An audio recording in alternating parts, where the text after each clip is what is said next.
What's up, everybody? Welcome back. Back with some more Boston Celtics talk. Did one a couple games ago, as I guess in my other video. I'll try to do one probably every other game because it's kind of hard to do one, but sometimes the games run kind of late, so I don't always have time to do these. And again, when I'm without my son, he usually does these videos with me, but he's been under the weather. So as soon as he gets better, he wants to get back into these videos with me. So anyways, for now, it'll just be me going solo. So let's discuss yesterday's game against the Spurs. The Boston Celtics did win another game, 135-115. First time they beat the Spurs in 2007, maybe it was. The last time they beat the Spurs in San Antonio anyways. I'm not sure when the last time they faced them in Boston was, off the top of my head. It was a good game overall. They played well.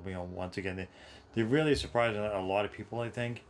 I don't know if it's the other teams not being that good this year, or so far who they face. I mean, they have really many tests so far.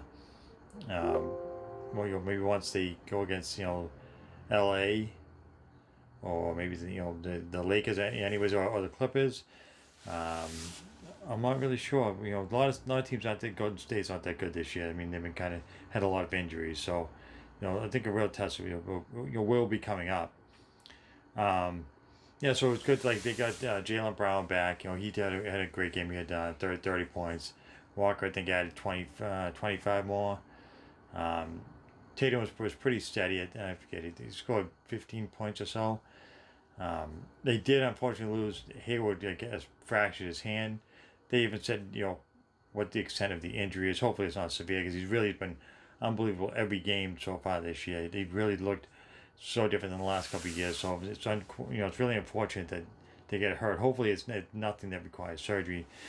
But I haven't heard anything yet. I have been checking in and seeing, but I haven't seen anything except for the news from yesterday that he broke his hand, or fractured it anyways. They just haven't said what the extent of it is. Defensively, the defense has been really outstanding, since they're a smaller group of guys this year than usual.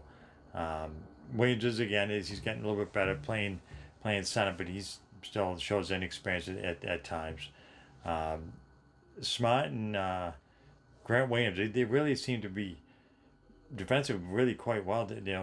It's almost like Grant Williams has been playing a lot like Marcus. I don't know if they've been trying to mentor him or something, because he seems to be playing really well defensively.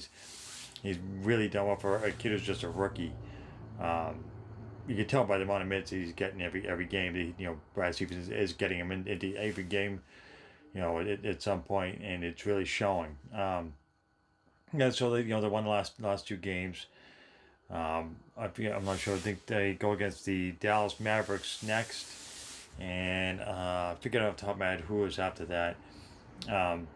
So Dallas Mavericks, they're decent this year, so it'll be a decent test. But I'm really looking forward to seeing the Celtics go against some of these other guys. The Houston Rockets, the Clippers, the Lakers. Some teams that are really doing well. The Lakers are in second place overall in the league, right behind the Celtics. I think they both have the same record right now.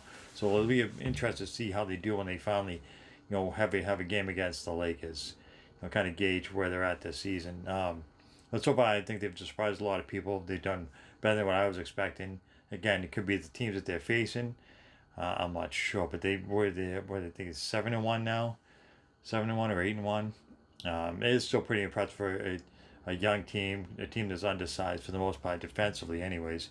Another guy that's kind of surprised was Daniel Tice. I mean, I've really never been a big fan of Daniel Tice. He's too hot and cold. Sorry, trains running by my house. It's kind of noisy. Sorry about that. But he is defensively. He's been a little bit better. He's still not huge offensive numbers for him. I don't think he ever will. But he was just kind of a role player. But he defensively he's done better this year than the last couple of years. So overall, I think they get a good core team. Just have to see what happens with Hayward. I mean, they're all young. They all seem to be playing a lot better, compared to last year. It's like a completely different team. It's a lot of fun to watch them play this year. Like last year. Last year was just like just like a headache watching them play. It's just none of them on the same page. They weren't playing as a team. Um, so yeah, it'll be interesting going forward. So I will try to get back with another video after a couple games from now, and see how they do, and we'll have to see what goes on with Hayward's injury. Hopefully, it's nothing too bad. Um, so, anyways, yeah. So we'll check back in. If you guys enjoy this kind of content and this kind of video, hit that like and give me a subscribe. Until next time.